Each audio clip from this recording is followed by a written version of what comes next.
So it has been way too long, Drake. We always refer to you as our third man in, our unofficial third host on the program, and it's been a while. So tell us out of the gate, off the ice, anything new going on in your life?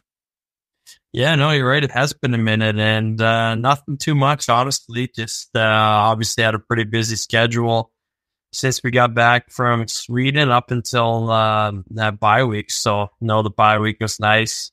I was down in Florida for about 6 days there, just hanging out, laying low, and really enjoyed the time off, and excited to get back now, and the team's playing well. So, no, things are good.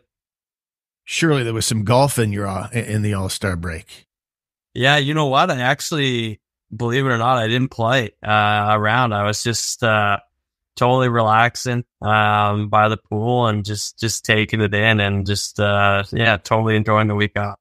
Was it just like you and the girlfriend, or were some other guys from the team with you? How'd that go?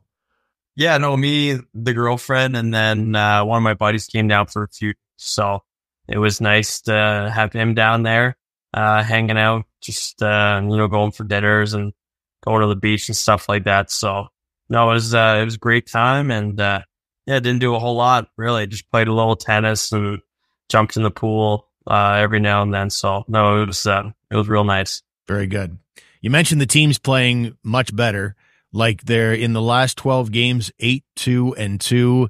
Are you able to sort of put your finger on why things are going well, or is it just one of those things? Yeah, no, it's hard to say. I mean, obviously we're around probably 20 games, I would say, under Jocks. And I would say the first 10, 15 games was just trying to, get the team to play, the kind of style that, he's been preaching. So I feel like lately, the guys know how he wants us to play. And I think we've just been doing that and translating it into games. And obviously it's been working well lately. So hopefully we keep that up and, keep winning some hockey games. Individually speaking, you're fourth in team scoring. And I also noticed, I don't know if this is a sore spot because we've never talked about it before, but last season, the old plus minus, I don't know if you're a fan of that stat or not. It wasn't great last year, but it's very much in check this year. It's improved a lot. Maybe a thought on that. And are you thinking, a little more, I don't know, defensive minded this year?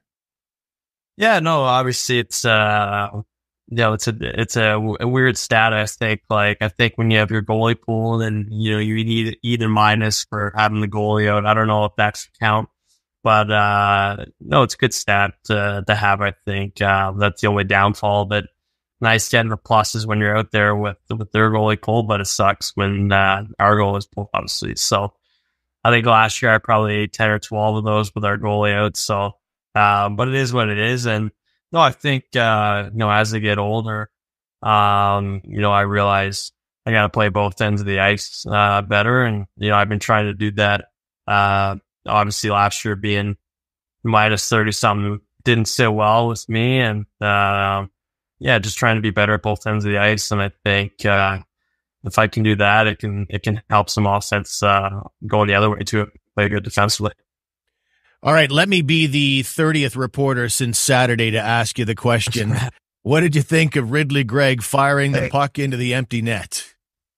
Yeah, no, obviously, it was pretty nuts situation there for a few minutes. Like you said, it was just heat of the moment, and so figured he buried it into the empty net. But I'm sure if the other team did that to our team, we'd probably have the same reaction.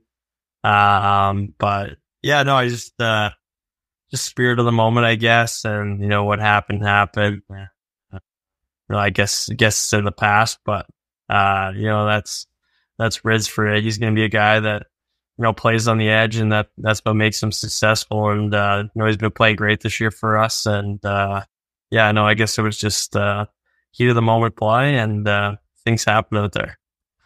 You mentioned the coaching change, and I'd be remiss if I didn't ask you about that. And it's always tough to talk about because anything you say positively about the new coach sounds like it's an indictment of the old one, and I don't want to go down that road. But what is Jacques Martin like? What's been maybe the transition been like going from DJ Smith to Jacques Martin, because they do seem like very different personalities.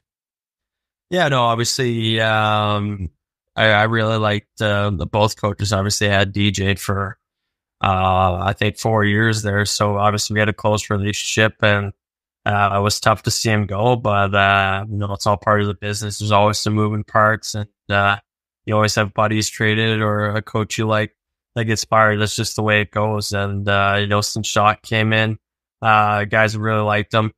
I think he's a little different style coach. Like, every coach has their own style, but yeah, he's a little more calmer. That could be with just how long he's been in the league too. I think it's 35 years or something he said the other day. So he's been around the block once or twice. And it's just he's kind of right there. I guess if you mess up or do something wrong on the ice, he's kind of letting you know. And as a player, you like that because you can learn pretty quick from it. So, he's been great. And obviously, it's been nice having his experience in the room. And it's been going well lately. So we can keep that going.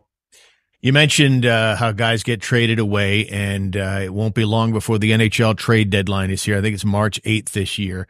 And is this, I think I've asked you this in past episodes, but I'll ask it again for this year. Is this, is it an unusual time? Is it weird in the locker room when that there's a lot of media guys sniffing around with the usual suspects of guys who maybe UFAs either this year or next, asking questions? Is it different this time of year than the rest of the year? Yeah, I mean, it's a little different. I would say it's more like the week leading up to it and the couple days there. But yeah, there's always rumors and stuff you hear out there, about certain guys, and you never really know until that final day. So definitely that final day, everyone's kind of on their seat on the edge of their seat a little bit, and don't know what's going to happen. But yeah, I would say it's too much of too much thought goes into it right now. I think it's just the few days before and the day of that it's a little touchy, and you hate to see friends and stuff like that get traded. But like I said, it's all part of the business, and even Wayne Gretzky got traded, so anyone could get traded. I want to ask you about your dad.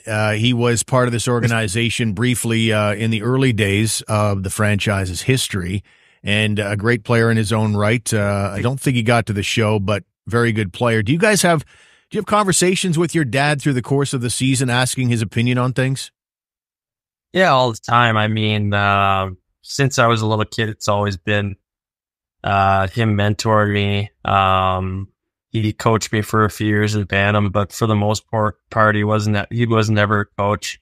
So he would always be at every game, at every practice, just giving me tips and stuff like that. And I don't know if I told it on this podcast before, but when I was like 12, 13, 14, 15, whenever the Flyers were playing, he'd always take me down to the basement and make me watch Giroux, watch this whole game, because I used to play center up until pro. So he's like, you got to watch Giroux. He's a right-handed centerman, a playmaker. And, he's a guy I watched all the time growing up. And, we kind of go down there. There'd be like a no phone policy. You just kind of got to stare him down the whole game. So he taught me a lot that way, just by watching certain guys play in the NHL. And to this day, I still like watching certain guys and trying to learn from different players. So no, we talk all the time. He doesn't miss a game, even when we're out in California and stuff like that. It's like 4-hour time change. He'll take a little pregame nap and stay up for the game. So no, we're always talking. Yeah. As long as we're on family, 2024 has seen the beginning of the Professional Women's Hockey League, and I think it's surpassing everyone's expectations. And your sister May is still in the collegiate ranks, I believe. And I don't know, has there been anybody maybe kicking the tires on her getting into the PWHL at some point? Yeah, no, obviously, she's still in college. So she got her 5th year of college this year because they gave me the extra year because of the COVID year. So she's playing at St. Lawrence this year. They have a great team, but they're ranked. They just got ranked this week 7th in the country. So she's having a great season. She's over a point a game as a defenseman. So that's great for college. And as far as the PWHL, I think and she's looking forward to the summer. There's the draft, so hopefully they have a good playoffs this summer. She keeps playing well, and hopefully get her name called for that. And maybe it'll be Ottawa, who knows? But she's super excited about the league, and I'm looking forward to getting out to one of those games here soon, actually on a day off, which would be nice. But she's only an hour down the road, just over the border, so I get down to watch her a lot. And it's always nice getting down to watch her last year, for sure. The best athlete, as you've described her, in the Batherson family. So that's great that you guys get a close and have a chance to share hockey between you. That's pretty cool.